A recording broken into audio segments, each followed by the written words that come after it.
পায়ের জবা হয়ে ওঠে না ফুটে মন, আমার মায়ের পায়ের জবা হয়ে ওঠে না ফুটে মন। তার গন্ধ না থাক যা শেষে নয় রে ভুয়া ভরণ, গন্ধ না থাক ও তার গন্ধ না থাক যা শেষে নয় রে ভুয়া ভরণ। মায়ের পায়ের জবা হয়ে ওঠে না ফুটে মন, আমার মায়ের পায়ের জবা হয়ে ওঠে না ফুটে মন।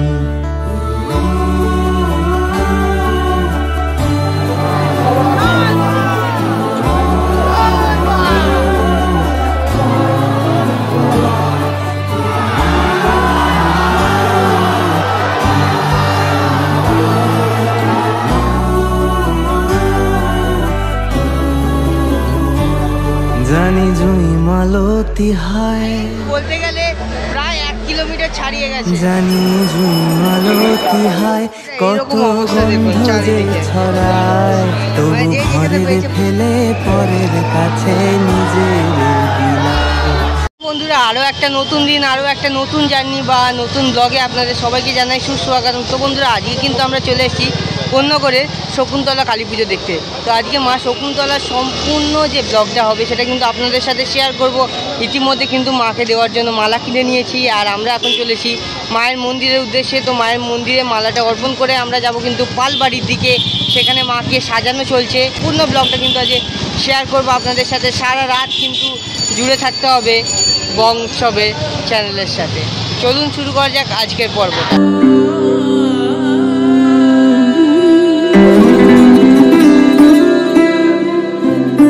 অবশেষে কিন্তু একদম মায়ের মন্দিরের সামনে চলে এসেছি। এই যে 135তম বর্ষে মায়ের কিন্তু মহা পূজা অনুষ্ঠিত হচ্ছে আজকে।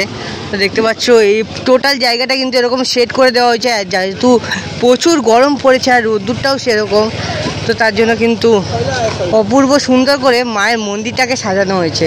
চলো তোমাদের একবার মায়ের মন্দিরটা দেখিয়ে দিই। মায়ের যে মূল মন্দির সেই মন্দিরে কিন্তু আমরা আছি এখন। দেখতে পাচ্ছ অপূর্ব সুন্দর কিন্তু সাজানো হয়েছে মায়ের এই মন্দিরটাকে। আর এদিকে দেখো মায়ের যে বেদিটা, সেই বেদি কিন্তু এতক্ষণ জল ঢালা হচ্ছিল বেদিতে, সেই বেদিতে জল ঢালা বন্ধ করে এখন কিন্তু গেট ইতিমধ্যেই ক্লোজ করে দেওয়া হয়েছে।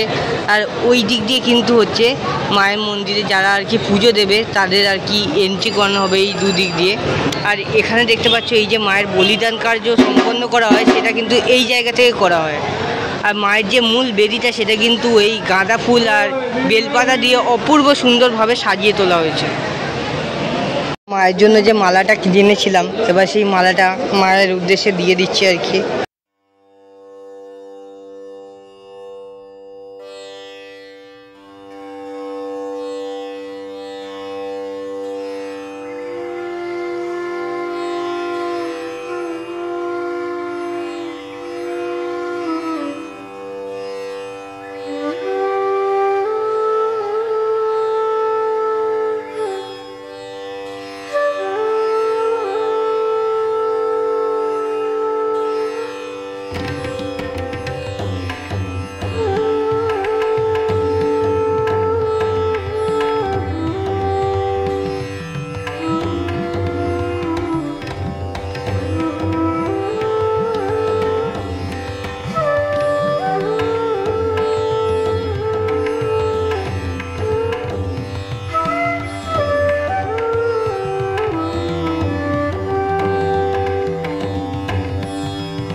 দেখতে পাচ্ছ এই যে ডন্ডি কাটাও কিন্তু চালু হয়ে গেল মা শকুন্তলা কালীর উদ্দেশ্যে।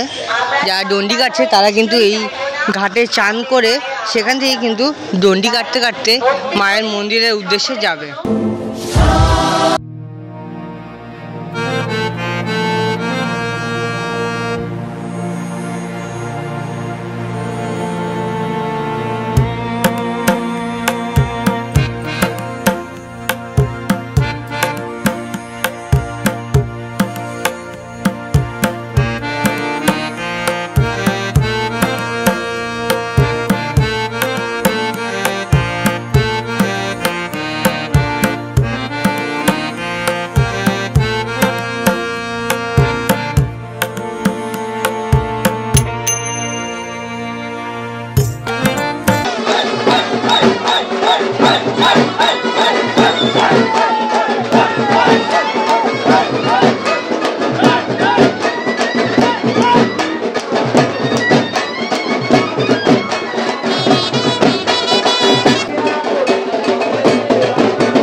বন্ধুদেরকে জানাই তারা করবেন না, আস্তে আস্তে বেরো।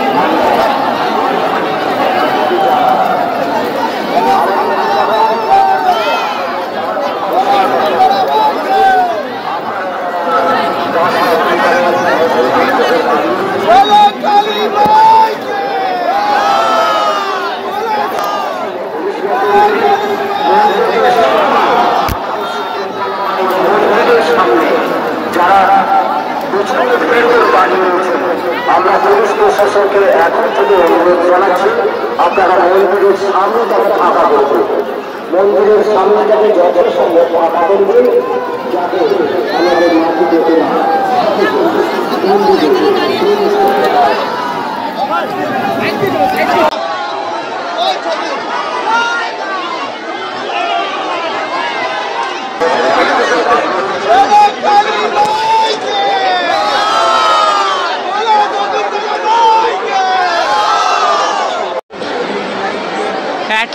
মন্দির প্রাঙ্গণে এসে ভিড়টা দেখতে পাচ্ছ কি লেভেল। জিনিস যদি আমাদের এখানে জমা পড়ে আমরা অবশ্যই সেটা ঘোষণা করব। সকালবেলা কোনো এক সম্প্রদায় ব্যক্তি এসে আমাদের লাইটটা দেখো সেরা সেরা দিয়ে গেছেন, কিন্তু সেই ঘড়িটি এখনো আমাদের কাছে রয়েছে, কেউ নিয়ে যাননি।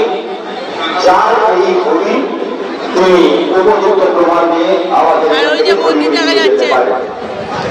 আমরা বারবার আপনাদেরকে সতর্ক করছি, আপনাদের যত কিছু মূল্যবান সামগ্রী আপনারা যথাসম্ভব সতর্কতা অবলম্বন করে সেগুলিকে রাখুন। আপনার মূল্যবান সামগ্রী যে কোনো মুহূর্তে চুরি ছিনতাই ইত্যাদি হতে পারে। আপনারা এখানে এসে মন্দির কিন্তু ইতিমধ্যে সেজে উঠেছে একদম।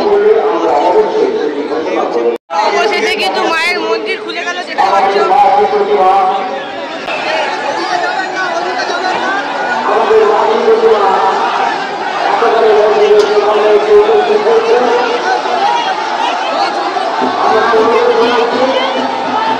আমাদের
তো বন্ধুরা ঘড়ির কাটায় সময় হচ্ছে কিন্তু দিদি কাটায় কাটায় রাত 12টা। তো দেখতে পাচ্ছ কত মানুষ কিন্তু এখনও তারা মায়ের এই পুজো দেওয়ার জন্য দাঁড়িয়ে আছে। আর এইখান দিয়ে দেখো কত মানুষ যাচ্ছে সেই মাকে এখন দর্শন করতে।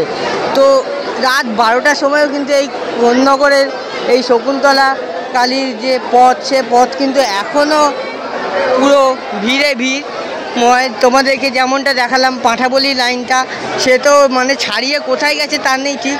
আর এইখানে কিন্তু এরকম লাইন চলেছে কিন্তু মায়ের কাছে শুধুমাত্র পুজো দেওয়ার জন্য।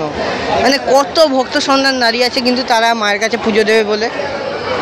ঘড়ির কাটায় সময় হচ্ছে ভোর 4টে। ইতিমধ্যে কিন্তু আমরা শকুন্তলা মায়ের যে মন্দির সেই মন্দির থেকে বেরিয়ে চলে এসেছি সাধুর ঘাটের দিকে। তো এখানে কিন্তু মায়ের প্রতিমাকে নিরঞ্জন করা হবে। তো অবস্থা কিছুটা এইরকম মানে দেখাচ্ছি চলুন। একে তো জোয়ার এসছে, এখানে আমার এখন আসছে কিছুটা এইরকম অবস্থা দেখুন চারিদিকে, মানে যে যেখানে পেয়েছে বসে গেছে। তো চিন্তা নেই, মাকে এই পথ দিয়ে যেহেতু আনা হবে তো এখানে পুরো খালি করে দেওয়া হবে যখন মাকে নিয়ে আসা হবে। তো দেখতে পাচ্ছেন একটা লঞ্চও নিয়ে এসে রাখা আছে এখানে, তার সাথে স্পিড বোট আছে আর জলকর্মীরাও আছে কিন্তু এখানে। প্রায় বলতে গেলে সূর্য কিন্তু আর কিছুক্ষণের মধ্যেই উঠে যাবে, আকাশ একদম সাদা হয়েই গেছে বললেই চলে। তো এখানে যত সকাল বাড়ছে এই একে একে করে প্রতিমা কিন্তু আসা শুরু হলো। প্রতিমা আসা শুরু হয়েছে, সবাই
সো গাইস, কেমন লাগলো তোমাদের এই শকুন্তলা মায়ের বিসর্জন তোমরা অবশ্যই কমেন্ট করে জানিও। প্রথম থেকে শেষ অবধি কিন্তু তোমাদেরকে দেখানোর চেষ্টা করছি। আশা করছি ব্লগটা এনজয় করছো। দেখা হবে নতুন একটা পর্বে, নতুন একটা ভিডিওর সাথে। ততক্ষণ ভালো থাকুন, সুস্থ থাকুন আর দেখতে থাকুন বং উৎসব।